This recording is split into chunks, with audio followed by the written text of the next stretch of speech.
बशर अल असद लगातार चौथी बार सीरिया के राष्ट्रपति चुने गए हैं। हाल ही में संपन्न हुए चुनाव में उन्हें 95% से ज़्यादा वोट हासिल हुए हैं। शुरुआत से ही चुनाव में बशर अल असद की जीत तय मानी जा रही थी, इसलिए राष्ट्रपति चुनाव को बशर के विरोधी और पश्चिमी देशों ने ढोंग बताया था। कोरोना की तीसरी लहर को बच्चों के लिए जानलेवा बताया जा रहा है। अभी देश कोरोना की दूसरी लहर से ही उभर रहा है। वहीं इस बीच दिल्ली उच्च न्यायालय में 12 से 17 साल की आयु के बच्चों का तत्काल टीकाकरण कराने की मांग करने वाली एक जनहित याचिका दाखिल की गई है। इसके साथ ही याचिका में 12 साल से कम उम्र के बच्चों के माता पिता के टीकाकरण को तरजीह देने का निर्देश देने की मांग की गई है। उत्तर प्रदेश के अलीगढ़ में जहरीली शराब पीने से 7 लोगों की मौत हो गई है। बताया जा रहा है कि मरने वालों में अलीगढ़ HP गैस प्लांट के ट्रक ड्राइवर भी शामिल है। इसके अलावा लोधा क्षेत्र के करसुआ, निमाना, हैवतपुर, अंडला गांव के ग्रामीणों की भी मौत हुई है। अभी कई लोगों की हालत गंभीर है, उनका इलाज स्थानीय अस्पताल में चल रहा है। इस मामले में CM योगी आदित्यनाथ एक्शन में आ गए हैं। अलीगढ़ के अधिकारियों से बात करके आरोपियों पर NSA लगाने का आदेश दिया है। केंद्रीय संस्कृति और पर्यटन मंत्री प्रहलाद पटेल ने दिल्ली के मुख्यमंत्री अरविंद केजरीवाल और उपराज्यपाल अनिल बैजल को पत्र लिखा है। पत्र में कहा गया है कि दिल्ली के मुख्यमंत्री अरविंद केजरीवाल की प्रेस कॉन्फ्रेंस के दौरान बैकग्राउंड में जो तिरंगा लगा है वह तिरंगा संहिता के लिहाज से सही नहीं है। इस गलती को तुरंत सुधारा जाए। PNB घोटाले के आरोपी भगोड़े हीरा कारोबारी मेहुल चोकसी के प्रत्यर्पण की कोशिशों में लगे भारत की उम्मीदों को फिलहाल के लिए झटका लग गया है। पंजाब नेशनल बैंक घोटाला मामले में भारत के भगोड़े हीरा कारोबारी मेहुल चोकसी के प्रत्यर्पण पर डोमिनिकाई कोर्ट ने रोक लगा दी है। ब्रिटेन की एक अदालत ने बुधवार को विजय माल्या की भारत में कानूनी कार्रवाइयों के खर्च को पूरा करने के लिए अदालत द्वारा रोके गए पैसे निकालने की मांग से जुड़ी याचिका खारिज करते हुए कहा कि वह 7,50,000 पाउंड की अपनी मांग के समर्थन में पुख्ता सबूत पेश करने में नाकाम रहे हैं। ब्रिटेन के हाई कोर्ट के न्यायाधीश न्यायमूर्ति रॉबर्ट माइल्स ने भारतीय स्टेट बैंक के नेतृत्व वाले भारतीय बैंकों के एक समूह के पक्ष में फैसला सुनाया। पाकिस्तान के सिंध प्रांत में बच्चों को बलात्कार से बचाने के लिए अजीबोगरीब विधेयक का मसौदा पेश किया गया है। अगर इस विधेयक को मंजूरी मिल जाती है तो पाकिस्तान में 18 साल की उम्र वालों को शादी करना अनिवार्य हो जाएगा। इस कानून का उल्लंघन करने वालों को सजा देने का भी प्रावधान है। पाकिस्तानी राजनेताओं ने कहा है कि इससे सामाजिक बुराइयों, बच्चों से बलात्कार और अनैतिक गतिविधियों को नियंत्रित करने में मदद मिलेगी। योग गुरु बाबा रामदेव एलोपैथी और डॉक्टर्स पर दिए अपने विवादास्पद बयान को लेकर लगातार मुश्किल में फंसते जा रहे हैं।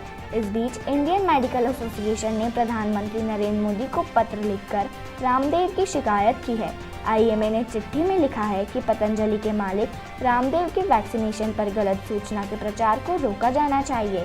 उन पर देशद्रोह के आरोपों के तहत कार्रवाई की जानी चाहिए। वैक्सीनेशन को लेकर प्रशासन की ओर से कई अभियान चलाए गए। वहीं जिले के बड़ी सादड़ी क्षेत्र में लगाए गए स्पेशल कैंप को लेकर लोगों की बेरुखी नजर आई। एक वृद्ध महिला वैक्सीन से इतनी डर गई कि झाड़ियों में जाकर छुप गई। इसी दौरान किसी ने महिला के शव पड़े होने की बात कही। सरपंच, प्रतिनिधि और ग्रामीण मौके पर पहुंचे तो महिला जिंदा थी। तब जाकर झाड़ियों से वृद्धा को निकाला गया। बाहर आने के बाद महिला टीका नहीं लगाने की मिन्नतें करती रहीं। 4 जैन संतों ने बुखार आने पर कोरोना जांच करवाई तो रिपोर्ट पॉजिटिव आई। जो उम्र ज़्यादा होने पर भी घबराए नहीं। आयुर्वेद का अच्छा ज्ञान होने के चलते अपने फेफड़ों को बचाने के लिए स्वयं को अलग अलग क्वारंटाइन कर लिया। आयुर्वेदिक चिकित्सक के सलाह अनुसार दवाइयाँ, प्राणायाम, योग, धूप स्नान किया और आखिर कोरोना को हराने में सफल रहे। कोरोना से जंग जीतने के बाद प्रधानमंत्री मोदी को पत्र लिखा जिसमें जैन संतों ने आयुष मंत्रालय को मजबूत करने की बात कही। बुरहानपुर जिले के नेपानगर से असीगढ़ के बीच बुधवार को बड़ा हादसा टल गया। यहां जंगल में स्थित चांदनी रेलवे स्टेशन की बिल्डिंग पुष्पक एक्सप्रेस की तेज रफ्तार से गुजरने के दौरान हुए कंपन से भरभराकर गिर गई। गनीमत रही कि इसमें कोई हताहत नहीं हुआ। बताया जा रहा है कि हादसे के वक्त ट्रेन की स्पीड करीब 110 किलोमीटर प्रति घंटे थी और वह हर दिन लगभग इसी रफ्तार से गुजरती है। यह बिल्डिंग केवल 14 साल पुरानी है। उज्जैन में कोरोना संक्रमण के बीच चल रही स्वास्थ्य कर्मियों की हड़ताल में कैबिनेट मंत्री मोहन यादव के बिगड़े बोल ने नया विवाद खड़ा कर दिया। पहले तो हड़ताली कर्मचारी मंत्री से मिलने पहुंचे तो उनसे मिलना भी उचित नहीं समझा। बाद में मंत्री ने पहुंचकर ज्ञापन लिया और मीडिया के सामने कहा कि उनको ज़रूरत थी इसलिए काम करने आए, किसी को ज़बरदस्ती थोड़ी काम पर लाया गया। राजधानी के सबसे पुराने और बड़े मदरसा मस्जिद तर्जुमा वाली के संस्थापक एवं संचालक मुफ्ती अब्दुल रज़ाक साहब का बुधवार रात इंतकाल हो गया। मुफ्ती रज़ाक के इंतकाल की खबर से शहर में शोक की लहर छा गई। गुरुवार को उनके जनाजे में शामिल होने के लिए लोग जमा होने लगे। इसे देखते हुए पुलिस प्रशासन ने पुराने भोपाल को पूरी तरह सील कर दिया। डीआईजी इरशाद वली और कलेक्टर अविनाश लवानिया ने लोगों से घर में रहने की अपील की। पानीपत की जीटी रोड स्थित कोचिंग संस्थान आकाश इंस्टीट्यूट से चोरों ने शटर उखाड़कर 10,000 रुपये, डिजिटल लॉकर, चेक और अन्य ज़रूरी सामान चोरी कर लिया। गार्ड ने मैनेजर को चोरी की जानकारी दी। मैनेजर ने सिटी पुलिस थाने में अज्ञात चोर के खिलाफ केस दर्ज कराया है। छत्तीसगढ़ के बेमेतरा में देर रात एक सड़क हादसा हुआ जिसमें 2 युवकों की मौके पर ही मौत हो गई। दोनों युवक अपनी बाइक से घर से किसी काम के लिए निकले थे, तभी अचानक तेज रफ्तार वाहन की चपेट में आ गए।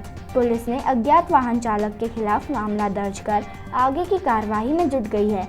अज्ञात वाहन चालक गाड़ी समेत फरार है, जिसके खिलाफ मामला दर्ज कर लिया गया है। झारखंड के 8 लाख बच्चों को बिना परीक्षा के ही पास कर दिया गया है। राज्य में कक्षा 9वीं और 11वीं कक्षा के विद्यार्थी सीधे अगली कक्षा में प्रमोट कर दिए गए हैं। सेकेंडरी डायरेक्टर हर्ष मंगला ने गुरुवार को इस संबंध में आदेश जारी कर दिया है। 9वीं और 11वीं में लगभग 8 लाख बच्चे नामांकित हैं। फिल्म निर्देशक अनुराग कश्यप को पिछले हफ्ते तबीयत बिगड़ने के बाद अस्पताल में भर्ती करवाया गया था। खबरों के अनुसार निर्देशक के सीने में दर्द और तकलीफ की जांच हुई तो पता चला कि उनके दिल में ब्लॉकेज है। ऐसे में डॉक्टर्स ने उनकी एंजियोप्लास्टी की।